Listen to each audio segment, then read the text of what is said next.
Hello, School Transportation Nation. It is Tony Corcoran. We're here for another fun-filled week of school transportation news and information. I've got with me the always awesome Taylor Ekbatani. Taylor, welcome. Hello. Thanks for having me. Wonderful. And we have Mr. Ryan Gray as well, knowledgeable, the seer of seers. He's got all the news headlines, all the updates. Ryan, welcome, sir. Thank you, Tony and Taylor. And as always, Nation, it's great to be with you. Yeah, happy holidays to everybody. We're excited. We're breezing into the new year here, not too far off. We're, like I said, putting that buyer's guide for 2026 to bed. January 2026 issues going to the press real soon. So the team is working diligently to put it all together. You guys look pretty good considering, there's no stress. Well, we're all remote now, so maybe we're not like pulling out each other's hair on as it goes. What do you think, Taylor? Wait till next week. Wait till you see us next week. I think the stress will hit in. We're going to look haggard. Agreed. Oh, yeah. Agreed. Oh. That's like transportation, right? Everybody's like, thank goodness, winter break. We get to be off. I feel like summer is kind of like the big holiday in school transportation, but you get a lot more time off. But for us, the working stiffs, you have to make sure you work through the holidays. We never slow down because we got STN Expo East, March 26th through the 31st. We have our super early bird deadline discount, which is the 19th. So when you're listening to this, you're probably like days away to lock in that 33% off savings. So make sure to go out and take advantage of that. Also, guys, go check out our sponsor, TransFinder, the leader in school bus routing software. We appreciate them riding with us all year long on the STN podcast. So go make sure and check them out. All right. So this week's episode, we're going to be covering the top stories from every issue of School Transportation News Magazine, January to November 2025, all the way through. There is a lot of stories. I always tell the team, I'm always amazed at how much content we put out. We're a small but mighty team. And, it becomes this kind of just passion. Everybody is so focused, so energized throughout the year. And man, there's a lot of ebbs and flows in the news cycles. And we're looking at everybody in the industry. So it's great to get perspectives from experts, people that are living and breathing it in the trenches, private fleets, public fleets, directors of transportation, fleet folks, drivers, routers. We've got it all. And we love looking at technology, safety, security, operations, maintenance. It kind of sounds like a conference promotion, but, we really do touch on all those things throughout the year. So, want to toss it over to the editorial team. Taylor and Ryan are manning the ship, tending to making sure everything gets done month after month. So, Ryan, you want to kick us off? Drum roll. Yeah. So, we go all the way back to last January. So basically a year ago, just about. And that is our special needs and disabilities edition. So, of course, coming out of TSD conference in early November, we come back. There's Thanksgiving. Then we're right into the throes of producing our annual buyer's guide. And with that, our January issue. So not a lot of rest for the weary, but looking at special needs, it's always that, like I said, having that TSD conference experience is always great to reinvigorate us and have us look at, okay, for the January issue, what are the topics that we need to discuss in the magazine? And the top viewed article was atypical transportation. So the atypical, of course, we've talked a lot about it. Vans and light duty passenger vehicles, essentially not replacing school buses, but supplementing, and increasingly so. We've been talking about this all year long for the last several years, really. And we're just continuing to see that trend evolve as we get ready to turn the calendar page into 2026. When you're looking at students with disabilities, obviously, and just in general, it's a controversial issue, and definitely there was some controversy with this magazine article. There's a lot of the school bus through and through ride or die, no pun intended, where it's all students should be on school buses all the time. But we just know that that's not realistic, and it hasn't been realistic for a long time. So this article really looks at that atypical aspect of student transportation when we're talking about students with disabilities. And we know that there are a lot of school districts that are turning to these alternative vehicles or alternative vehicle contractors to provide transportation for these kiddos.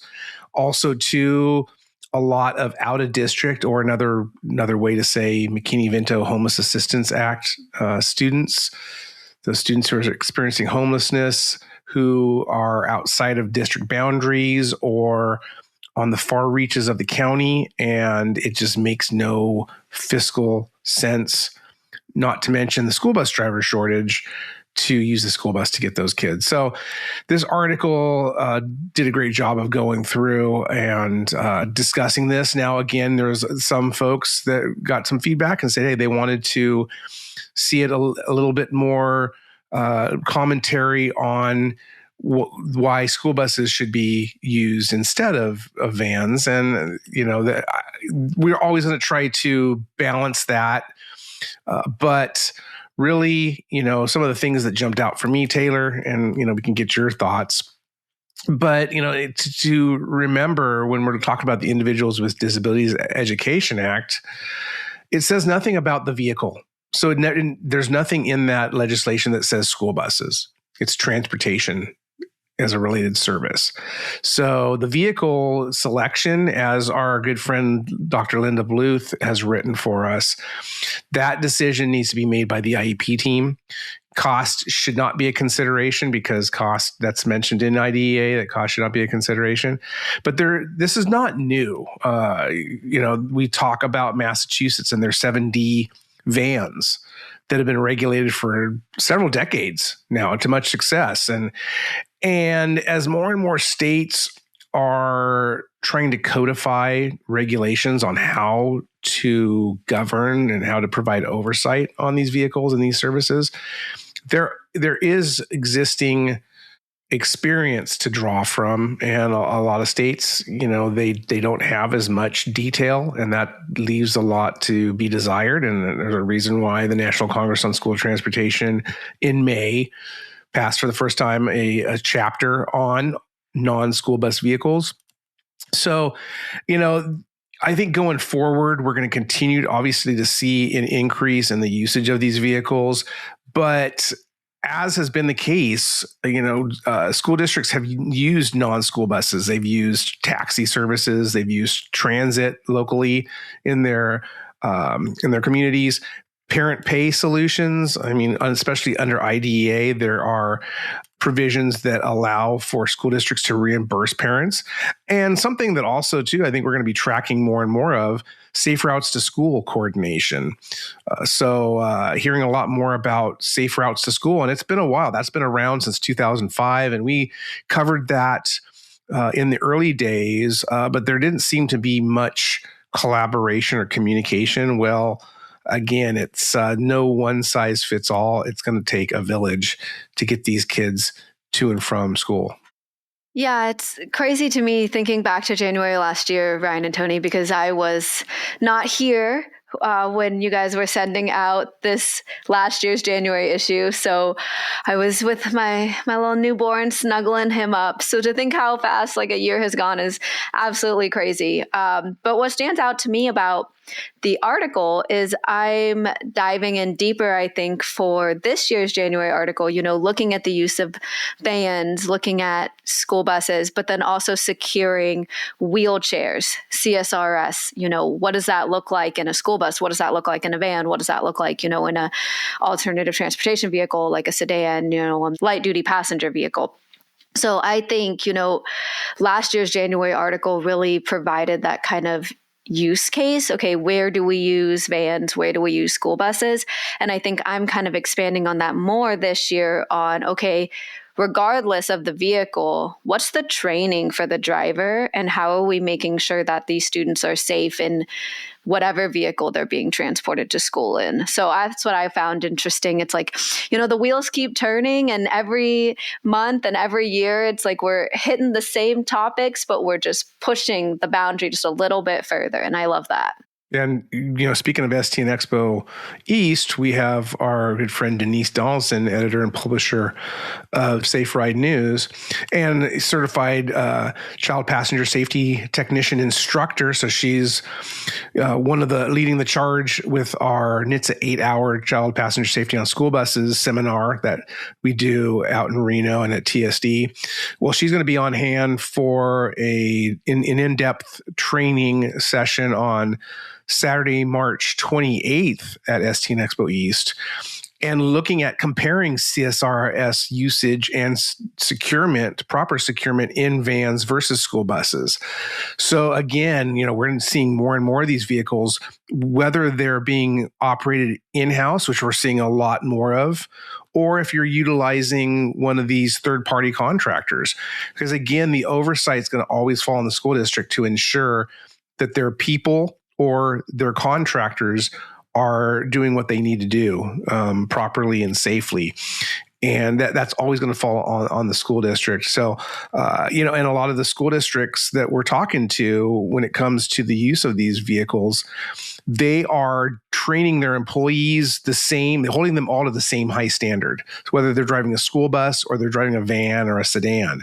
So I think we're going to see more and more of that, because I think school districts are going to hold their contractors accountable to that as well. All right, should we jump to February?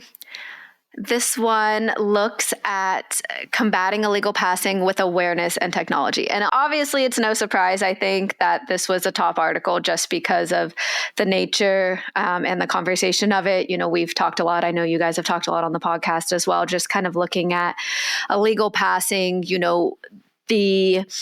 the push and pull between technology and training. I think there's a little bit of both that needs to go into it. I don't think the solution is just technology driven, and I don't think it's solely training driven, right? So I think this article kind of looks at the marriage of the two, and where as an industry we can kind of improve on illegal passing and how we can get the message out to motorists and parents as well in the community. I think that awareness aspect is what we're hitting on in the February issue coming up in 2026. So we've been talking for several months now here on the podcast and on stnonline.com as well about these PSAs that we're seeing. And it just, PSAs coming from Michigan with the Michigan Association for Pupil Transportation that we've talked a lot about. They, of course, had that PSA that they completed earlier this fall or late summer with Ryan Preece, the NASCAR driver, and in partnership with several organizations, notably Roush Clean Tech, of course, because of RFK Racing, and that's who Ryan Preece drives for. There's more coming from the Michigan Association for Pupil Transportation, looking toward the spring of 2026. But we also talked about this Senate resolution that Child Safety Network was really championing and got passed in early November.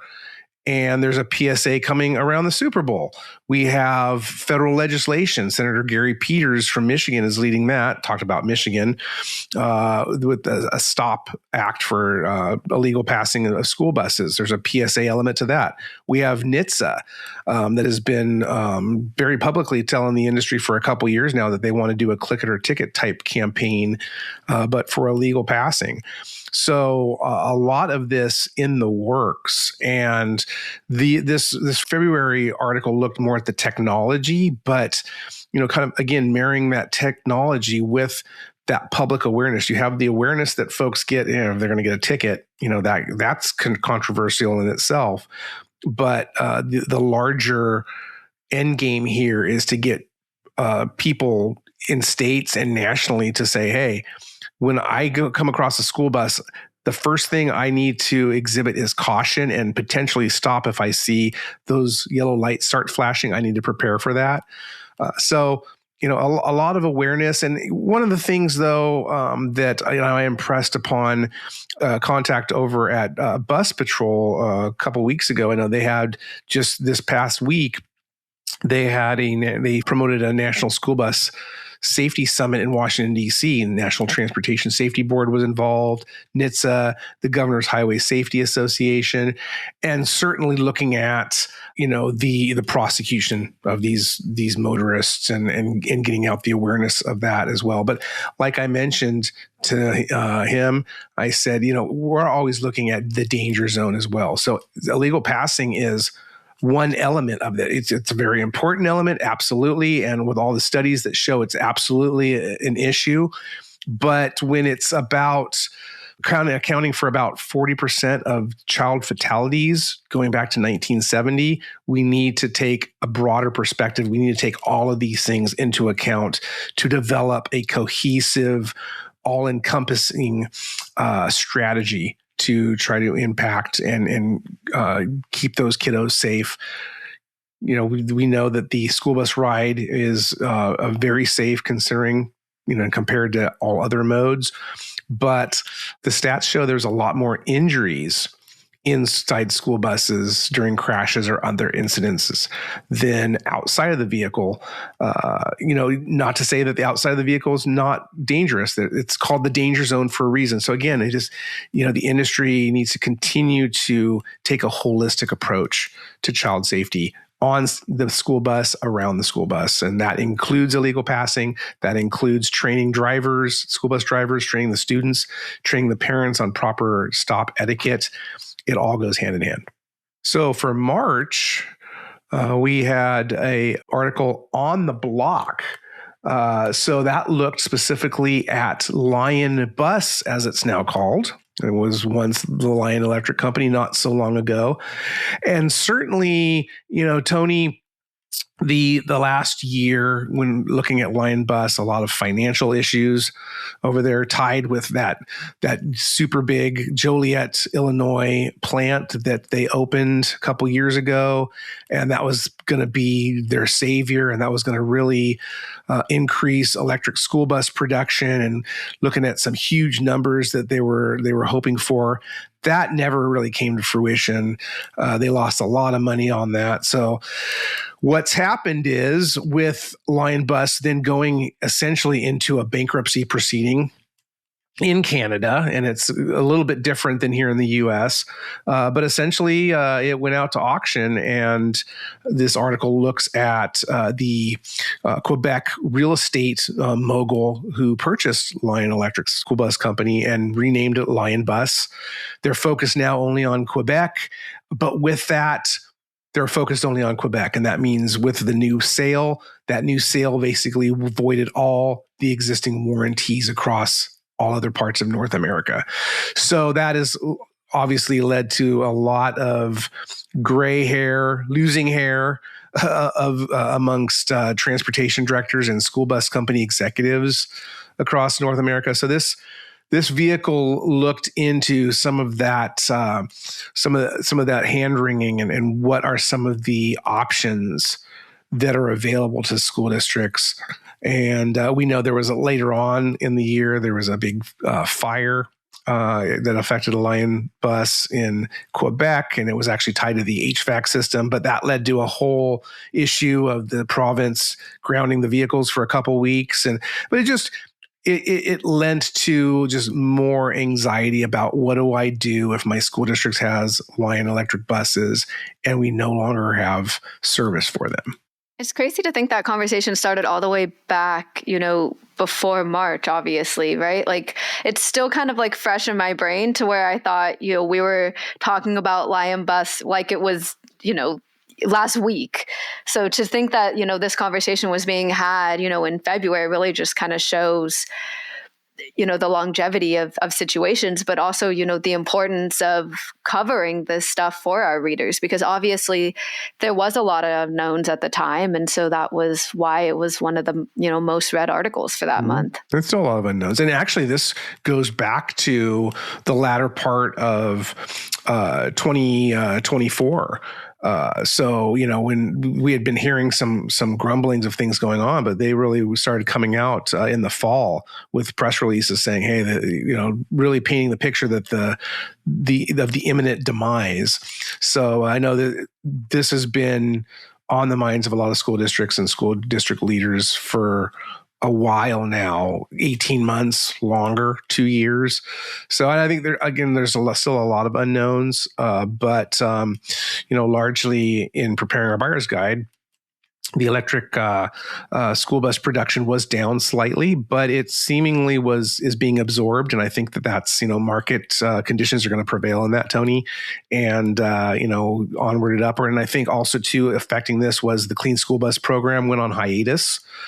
And we're hearing that it's going to be coming back up online here in 2026. Remains to be seen how that's going to exactly happen and what that's going to be targeting. Because there's been a lot of talk about not putting as much emphasis on electric school buses, but certainly a lot of eyeballs on that article.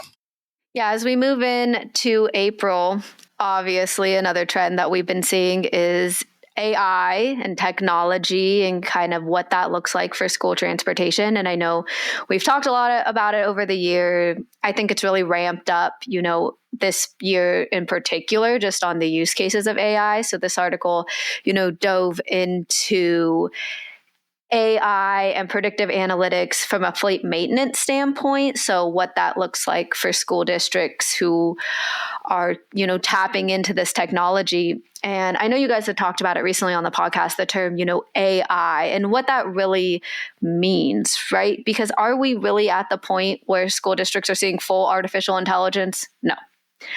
But how are, little segments of AI being incorporated into the daily tasks and how that's optimizing districts and operations? And so this article really digs into that from the fleet maintenance standpoint. And yeah, you're really looking at AI enhanced software. So it's software essentially. And the software is getting more and more robust, and it's using elements of AI algorithms to learn fault data and deliver more predictive analysis so that school districts and school bus companies can act more predictively, more proactively than the long-standing preventive maintenance cycles and inspections. And obviously, this article looked at a lot of school bus contractor use cases of AI. And as always, school bus contractors, they're first adopters because these are the folks that are running businesses. They're operating their routes, their customer service, their maintenance, safety training as a business. And there's been a long debate in the industry of should school districts be operating their operations more like a business? And, a little bit apples to oranges comparison, because school districts, they're not making money. They're not looking to make money, but still there's that need for optimization and to becoming more and more efficient. We're only going to see that continue as we move on to 2026 and beyond. I think really the question that was posed in that article was, again, the contractors are all in on AI, whatever that means at this moment. But, when will more and more districts really buy into it? And we're seeing that. I think we're going to see that tipping point, and we're already steering toward that. And we're talking to a lot of people, a lot of folks at the Transportation Director Summit and at our conferences are talking about AI. I think a lot of folks are still wrapping their heads around it, frankly. But I think here, as we move into 2026, we're going to see even more emphasis and more attention turned to AI. Yeah, I agree with you, Ryan. I think AI, we talked last week with Antonio Civitella about it, agentic AI. He said it was the technology word of the year, or maybe just the overall word of the year. And we've even seen from other folks, language models start to present themselves in routing software, right? So they're asking the routing software to change based on what the language model is. So we'll see how that evolves over time. And I think to Taylor's point about maintenance software, can the systems order parts for you? Can they manage your inventories better? Antonio said, what's the most frequent FAQ you get at TransSigner? He said, we need to save 10%. We need to save money. How do you find savings? So can AI help find savings within transportation? And what happens is the school board comes to you and says, I need you to save another 2% next year and another 3% and another 7%. And you're constantly being down to the bone. So you can't just keep cutting services. After a while, you just won't have a job. So how do you use AI to really be able to leverage that? And can partners like a TransFinder or the many other partners out there in the technology space, can they offer solutions that are going to enhance the service offering that you already are paying for to be able to meet that obligation to your district, to your community, to your school board? And so, yeah, so I could see use cases for this. And man, it is moving at a blistering pace when you look through mainstream media on the investments in data centers and chips and all that sort of stuff. And, long term, how does that affect us in our world that we live in? I know it affects our business day to day. We've talked about it. And maybe affects you as a consumer. How do you purchase things? Are you using AI versus plugging into Google? And now you're going into maybe their AI engine, Gemini, or one of the other ones like ChatGPT or Grok. There's just so many of them out there. What's the best fit for you? So yeah, lots happening in that space. I'm sure we'll have more and more, even at STN Expo, as we invest more in AI experiences for our attendees and how we leverage that. So more to come for sure on that one. I feel like that's probably the most exciting element that we've got probably headed into 26 is how that's going to evolve our industry. And I'll leave you with this. Maybe we need to have a conversation around using AI to increase service. I mean, yes, there's school bus driver shortage and there's a lot of aspects, funding cuts, which is another big issue that we're going to be talking a lot about in 2026 as we look forward to the coming school year. But is there a way that AI can actually increase service? So more to come.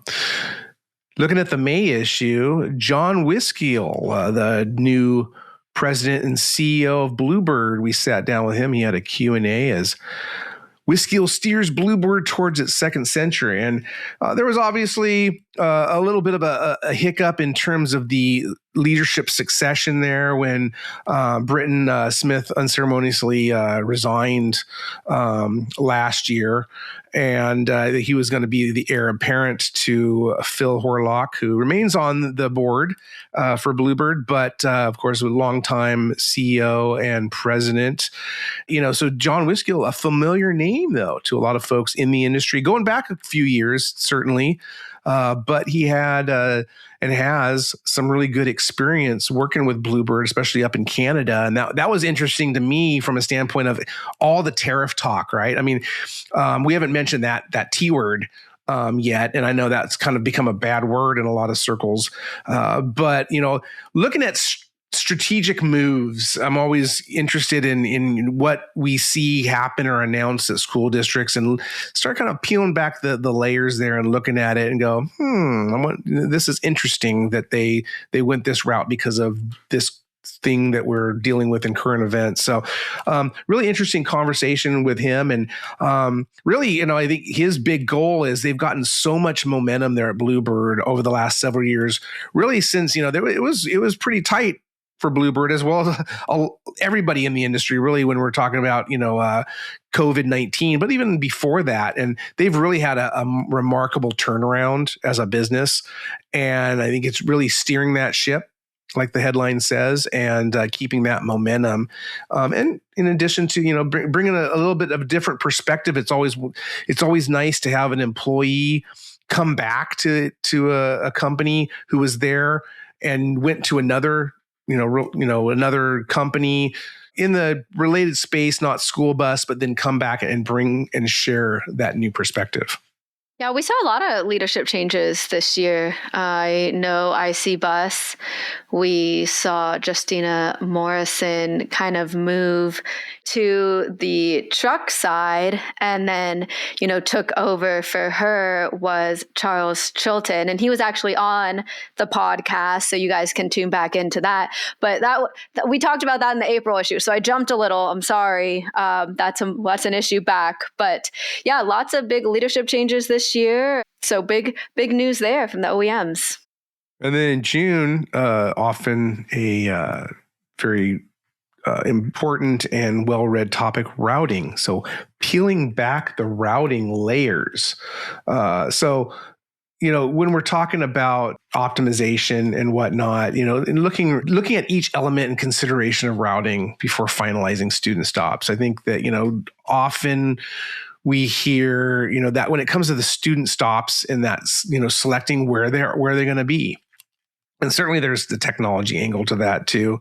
Yeah, Ryan, I wrote that one and I remember, putting all the information together, and I always send you the draft and you're like, hey, Taylor, we can't put a 3,000 word article in the magazine. And I'm like, oh, shoot, you're right.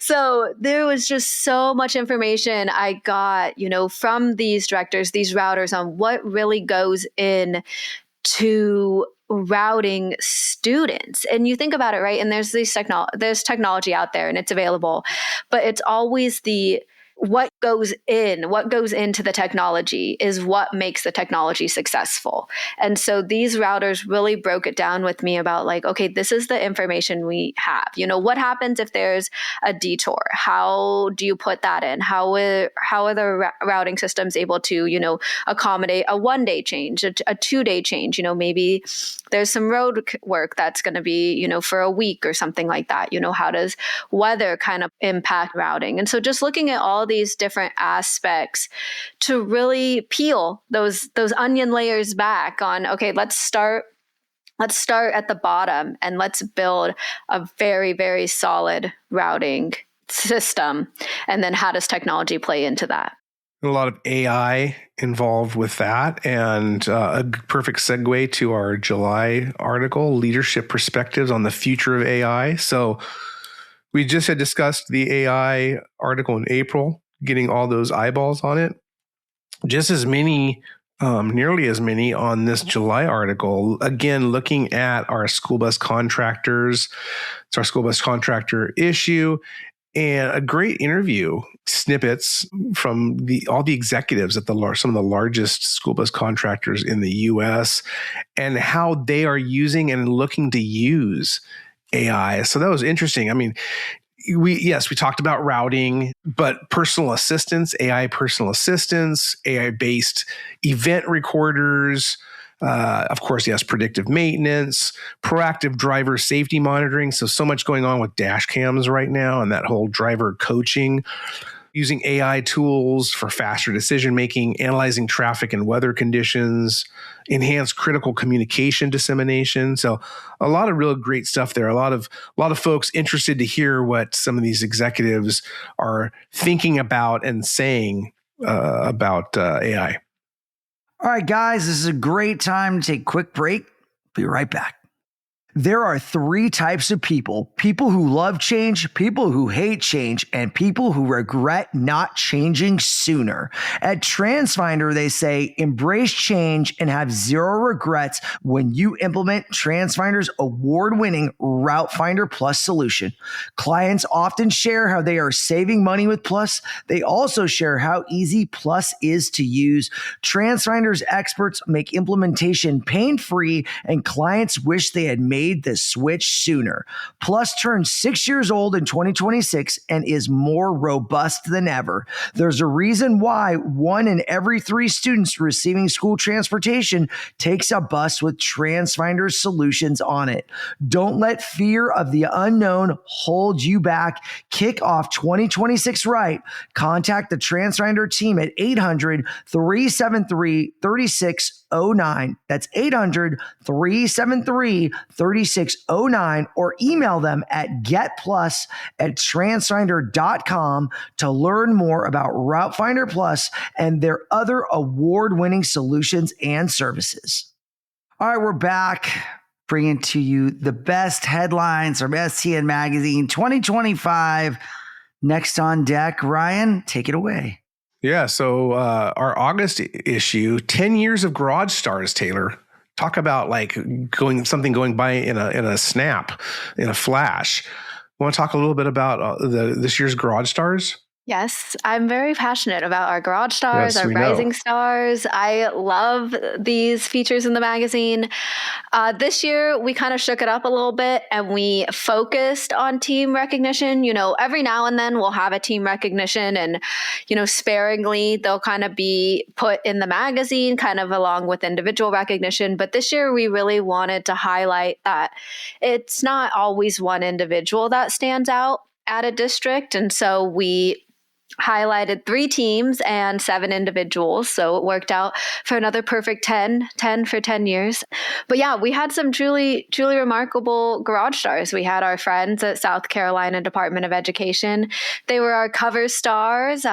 So we got to talk to them a little bit more about, maintenance at their facility, and then just really broke it down. We always try to find districts from different states. And we have that 10-point criteria developed by STN technical editor Bob Podlewski, NSTA Hall of Famer. So really great stuff. Love getting to read about and get to know a lot of these garage stars. And I'm always looking at it too. These are great folks to tap for the conferences, certainly for articles going forward. It's just what I really like about these pieces. It really gets down into the day-to-day operations. There's so many good folks, so many smart folks that are doing great work, and it just helps uncover their stories, uncover their personalities, uncover their backgrounds and their skills. As we jump into September now, I'm seeing a trend with some of the headlines here, but future focus technology. So if you look back, we had in April, the headline was Seeing into the Future.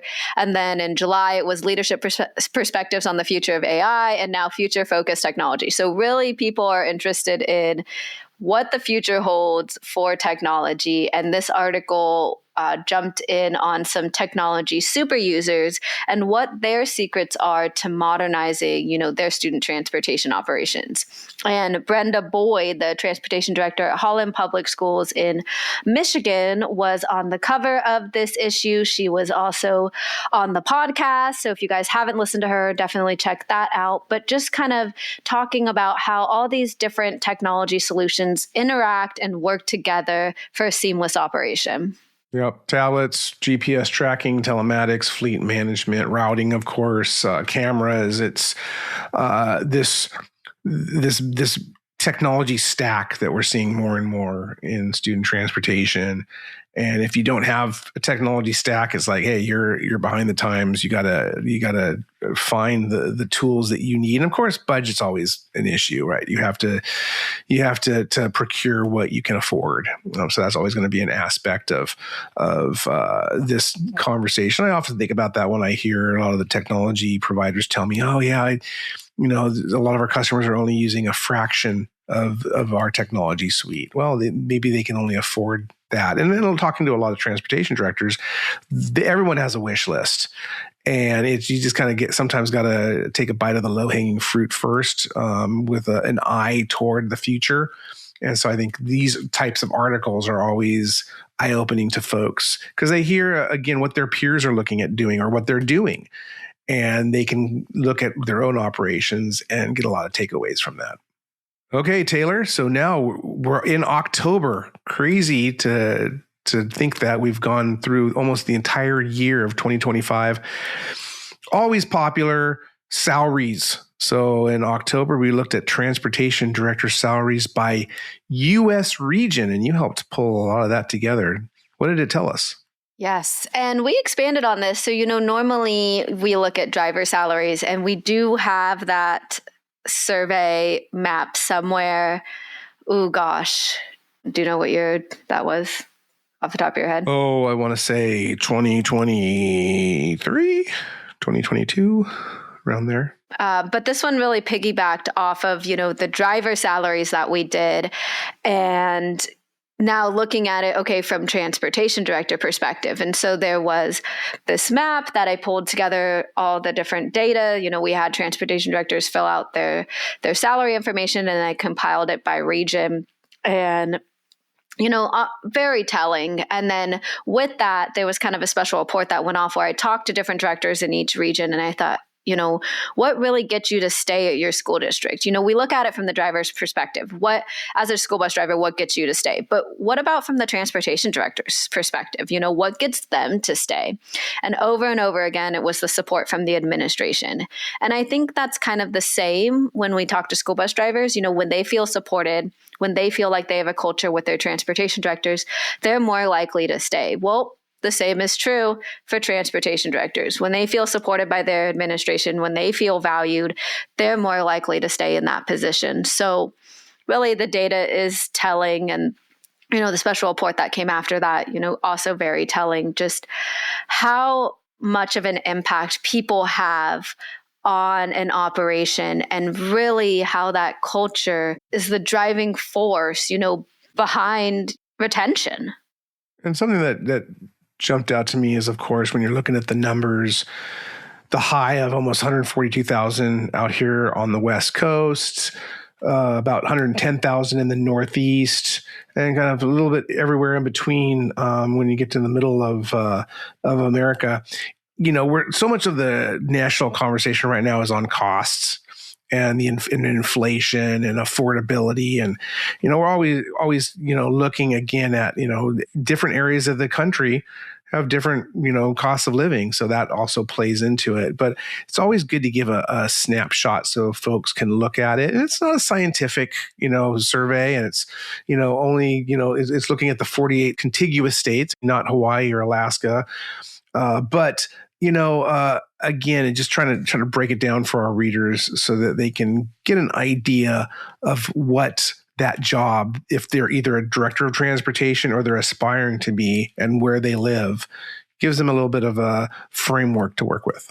Is it already time? It's time, November. It seems like just a minute ago, and hey, we look at it and it was, relatively speaking. And interestingly enough, November, Rising Superstars, again, similar to the Garage Stars, we're taking a look at some professionals in the industry that could be school bus drivers, routers, directors of transportation, in the garage, dispatchers, who are doing some really great stuff. And maybe they're not household names yet. Well, in fact, they aren't. And striving to, let's make them a little bit more household names in the industry. Let's share their stories, doing some great stuff again. It's always interesting, Taylor, to meet these people and talk to them. A lot of them come to the conferences, so we get to see them. We write about them, we read about them, then we meet them in person. And this is my plug. Nominate your coworkers, nominate your friends in other districts, Garage Stars, Rising Stars. Like, we want to hear from you guys. We want to know what people are doing, because we don't have eyes and ears everywhere. So your nominations help us, see what's going on all over the US. And that's how we find these Rising Stars and these Garage Stars, is because of your guys' nominations. So we really appreciate them. But November was also the Transportation Director of the Year issue. And I know we've talked a lot about Mr. Kiba Baldwin, but I had to mention him and give him a shout out for November as well. Absolutely. Congratulations, Kiba. And he's going to be with us out at STN Expo East in the Charlotte, North Carolina area. He was with us at TSD conference. He had his whole contingency out there, Tony. I mean, he brought his superintendent and his chief of staff for the district. Pretty cool to see all those folks there lined up, rooting him on. Yeah, I'm not surprised. This was the most read article out of all articles. So according to our rankings of views, this one ranked the highest. So November was very popular. So well done to Miss Taylor on collecting all these great individuals and recognizing them for all their accolades and the great accomplishments that we see in pupil transportation for the unsung heroes. As you said, Ryan, there's definitely a lot of those folks out there. And we love bringing to light the industry and sharing those people's voices and stories in the magazine, on the podcast, online. There's a lot of avenues to do that. The conferences, again, great place. STN Expo, we're all going to be coming together. A lot of these folks are going to be there representing, sharing their knowledge. So we're really fortunate to have them there. Also, don't forget, transportation directors. We also have the top transportation teams that we do with TransFinder. That nomination process is open as well. So take advantage of that, because a lot of the same people, we find that they're in the same areas, right? They're top transportation team. Well, guess what? They're also a rising star. So this seems to be a correlation. So you might want to jump on board with this, guys, and jump on it. It's toptransportationteams.com. Appreciate TransFinder partnering with us on that great thing. You don't have to be their client. It's open to anyone that wants to participate. So we'd love to see you at STN Expo West when we give those awards and participate in a bigger conversation. All right, Nation, we want to thank our guests today, Ms. Taylor Ekbatani, Mr. Ryan Gray. Appreciate you coming on, sharing your thoughts on the latest and greatest issues from 2025. Really great stuff, guys. You can go to stnonline.com. If you go to the magazine tab, you can go check out the archived issues for yourself. They're digital. If you get them at home, break open that pile, go pick out your favorite one. Maybe you haven't seen November, go read that. Great issues, guys. Great content. Bravo to the editorial team for creating so much great content throughout 2025. We're looking forward to 2026 as well. We want to thank our sponsor, TransFinder, the leader in school bus riding software, for always supporting this podcast. Thanks, guys. Don't forget, Nation, you can listen to the podcast on Apple Podcasts, Spotify, wherever you listen to pods. We're there every week for you. Go back, listen to some great episodes. We appreciate you being a listener. Nation, we couldn't do it without you, so be sure you get those 5-star reviews. If you got a little extra time, drop us a line. Tell us how much you enjoyed the podcast. Review us. We'd love to hear from you. Nation, we love you. We'll see you next week.